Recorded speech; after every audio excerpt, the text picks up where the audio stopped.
When Corey Haim first revealed the story of the horrific treatment he suffered as a child star, many believed he was talking about Charlie Sheen. Ultimately, even more information came out after his untimely death, and the truth was much darker than anybody knew. Corey Haim could be a poster boy for child actors who failed to launch as adults. It was addiction that got him in the end, but there are some sinister accusations to explain Haim's tragic fall from grace. Growing up, Corey's mother noticed something worrisome about her son. He lacked confidence and seemed painfully introverted. And if you're a shy teenager, the last place you want to be is in the spotlight. But his mother thought that thrusting him onto a stage would cure his shyness. She signed him up for improv classes and even mime lessons. Unlike Corey, his older sister, Carrie, did want to act. It soon became his job to go with her to auditions. While Carrie was met mostly with rejection, Corey got the opposite reaction. Even though he wasn't auditioning, producers wanted him. First he did some commercials, and then he got his first role, a Canadian educational TV show called The Edison Twins. It wouldn't be long before he made the massive leap to Hollywood.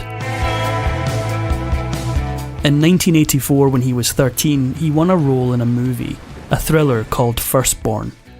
In it, Corey plays the son of a woman who begins seeing a not-so-nice guy named Sam, played by Peter Weller.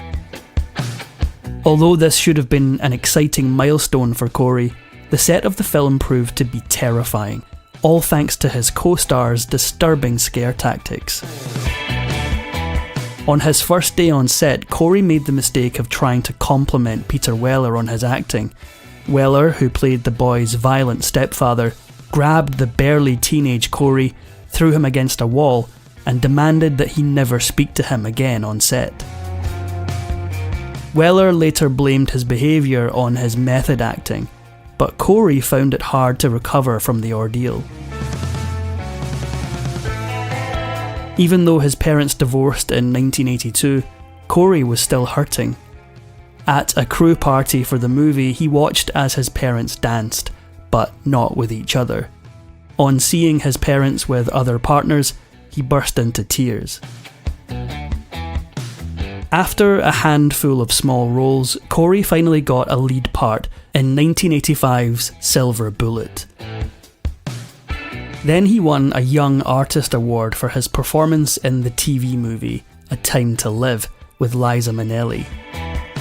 Once Corey hired a Hollywood agent, he stepped into a lead role almost immediately. Lucas came out in 1986, and Corey was the titular character. Years later, his friend and fellow 80s actor Corey Feldman said that there was some serious trouble on the set of Lucas. Feldman alleges that co-star Charlie Sheen molested Corey Haim sometime during the shoot. Of course, Sheen denied these allegations, and he had someone surprising in his corner. Believe it or not, it was Corey's sister, Carrie, who stood up for Sheen.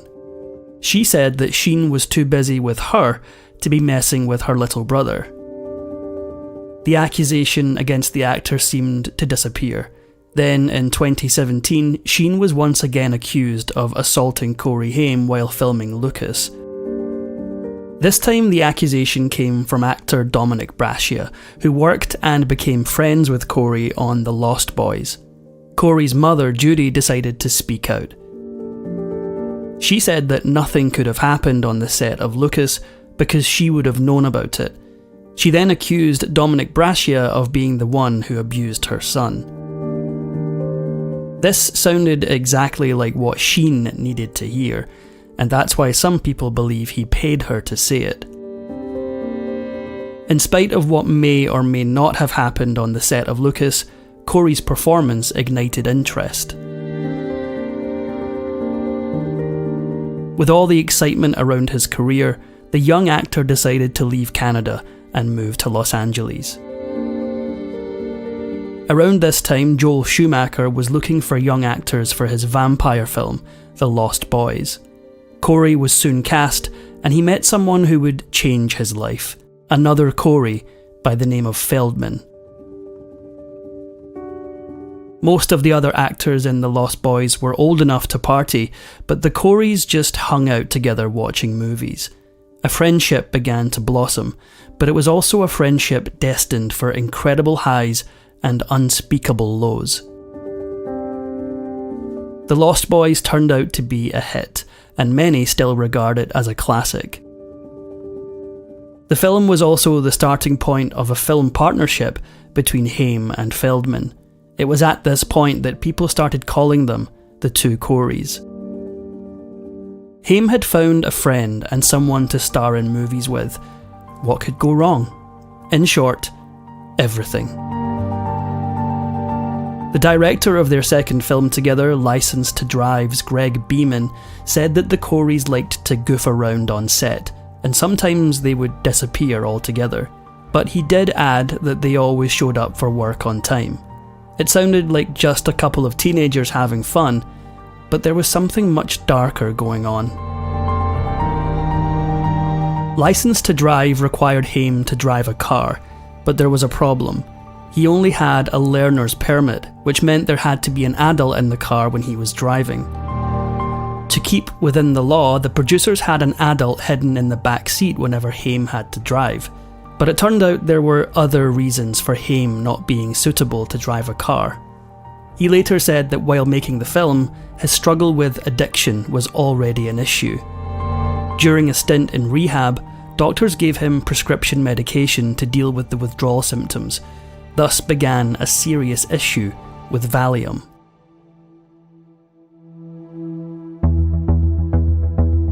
The young actor began popping up to 85 pills a day. Fans were starting to notice that Haim had a drug problem, and this had an effect on his movies, as in, nobody wanted to see them. After losing a good portion of his fanbase, Haim started to make direct-to-video films. In one of them, his co-star was his girlfriend Nicole Eggert of Baywatch fame. Her days were spent on set, but her nights were spent doing something entirely different. She and Haim spent most nights in the ER dealing with his addiction. The two did eventually get engaged, but broke up before tying the knot. In spite of his addiction problems, Haim still had a fair chunk of change in the bank and decided it was time to get a decent place to live. He found a mansion in the Hancock Park neighbourhood of LA. For some reason, he bought the house with his manager, Michael Bass. Sharing a house with his business manager was a mistake from the beginning. Bass had spent 2 years in prison after being convicted of swindling and didn't seem to have learned his lesson. Bass intentionally rushed the purchase of the house so he and Haim could host a charity benefit for Toys for Tots. According to sources, the benefit was a big scam, but this was only the first red flag of many. About a year after moving into the house together, Haim tried to fire Bass as his manager, but Bass wasn't leaving. Haim ended up not just firing him, but also firing at him with a BB gun. Bass went to the authorities and Haim ended up behind bars.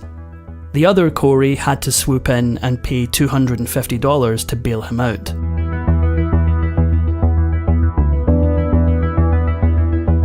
A year after this episode, Haim's friend Corey Feldman defended Michael Jackson as he faced disturbing allegations in court. When Jackson settled out of court with his 13-year-old accuser, he wanted to thank Feldman for his support. He invited Feldman and Haim to spend time at his Neverland Ranch. This was the first time Haim had met Jackson, and this friendship was headed for controversy.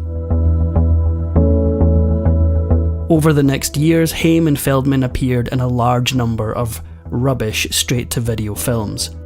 In an effort to get back into the mainstream, Haim auditioned to play Robin in Joel Schumacher's Batman Forever. He probably hoped that Schumacher would remember when they made The Lost Boys together. Apparently not, because he cast Chris O'Donnell to play Batman's sidekick instead. Clearly, Haim was counting on help from friends like Schumacher, but his behaviour made this impossible. Still hurting from his failure to get the part in Batman, Haim agreed to appear in Feldman's directorial debut, Busted.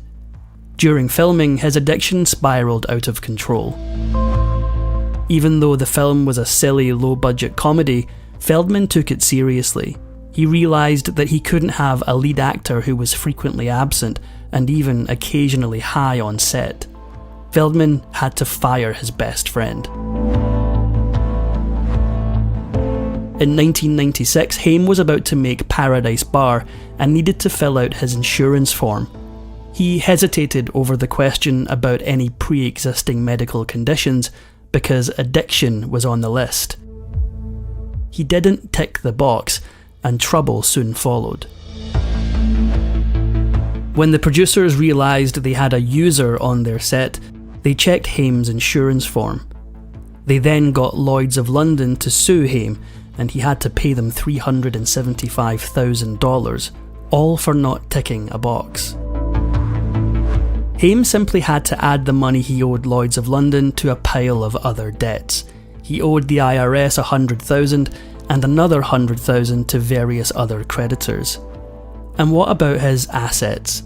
Haim had $100 in cash, an Alfa Romeo Spider, his clothes, and a small pension fund. To make matters worse, he was unemployable due to his addiction problem. In July '97, Haim did the only thing that he could. He filed for bankruptcy. To get out of his financial hole, he returned to Canada. There he made a film called Without Malice. Filmed in a remote part of Saskatchewan, the tiny town only had one bar, and apparently Haim was there until closing time almost every night. He also behaved strangely on set. He would constantly stop the filming in order to call home and make sure his dog was still alive. This erratic behaviour made Haim stand out, but not in a good way. By 2001, Haim had hit rock bottom, and True Hollywood Story was there to help rub it in his face. The TV special showed Haim living in Santa Monica in a simple apartment with his mother. A local pawnbroker told a story of Haim begging for $3 just so he could buy a slice of pizza. In 2003, comedian David Spade made Dickie Roberts, former child star. While Dickie Roberts is a piece of fiction, the film is populated with many real stars that failed to make a successful leap to adult stardom. Haim and Feldman are there, along with some of the kids from The Brady Bunch, 8 is Enough, and others. For Haim, it was a way to make some much-needed cash. Even though he wasn't really making movies anymore, in 2006 VH1 ranked him as number 8 in their list of greatest teen stars. This gave Haim an idea. If people were still interested in him after all these years, what about a reality TV show about the two Coreys? The idea was to have Haim living with Feldman and his wife and watch as Haim tries to get his career going again. Audiences who tuned in to the two Coreys got a shock. They barely recognised the former teen heartthrob, as Haim's addictions had severely altered the way he looked. But this ended up being the least eye-opening aspect of the two Coreys. The series was about to open up some very real and painful wounds, and it wasn't going to be pretty. At some point in the show, Haim opened up about a man who touched him inappropriately when he was 14. The man was a friend of Feldman's, and Feldman knew about the situation. He knew about it for the 2 years that it continued. After this startling disclosure, the camaraderie between Haim and Feldman disappeared, and the two actors took a hiatus from the two Coreys. Winning a Canadian Gemini Award for his work on the show didn't help Haim economically, so he fell back on his last resort. He attempted to sell tufts of his own hair, and even a tooth, in order to make money. The failing actor needed something to hope for, so he must have felt pretty excited when he heard they were making a sequel to The Lost Boys. Surely he wouldn't even have to audition. After all, he was an original Lost Boy. When Haim asked the producers when they wanted him on set, their reaction devastated him. There was no role for him in the Lost Boys sequel. The producers did offer him a cameo, but Haim showed up on the set impaired, and they sent him home. This apparently served as a wake-up call, and Haim resolved to do better. Against all odds, Haim did actually become a busy actor once again. When the third installment of the Lost Boys franchise came calling, Haim said he didn't have time to participate. He was busy with films like Shark City, Crank High Voltage, American Sunset, and Decisions. Haim was now asking for a clean set in order to avoid temptations, and it seemed to be working. Early in 2010, Haim became ill and complained of having flu-like symptoms. A doctor made a house call and concluded that there was nothing to worry about, he just had the flu. A few days after the doctor's visit, Haim got out of bed but fell directly onto his knees. When his mother found him, he was unconscious. She immediately called for help, and paramedics rushed him to the hospital. In the early hours of the next day, 38-year-old Corey Haim was dead. The doctors called it an accidental overdose. It turned out that Haim had used false names to get prescriptions for medication. It's no surprise doctors assumed it was his misuse of these drugs that caused his death. But the official cause was said to be damage to his lungs and pneumonia. Sadly, Haim's mother didn't have the money for a funeral. Fortunately, the city of Toronto had a fund for destitute cases. In addition to this, a memorabilia site where Haim had sold some personal items stepped up to help pay. In the end, however, it was the funeral home itself that paid to lay Haim to rest. Once it was over, the tragic question arose: what had happened to Corey Haim?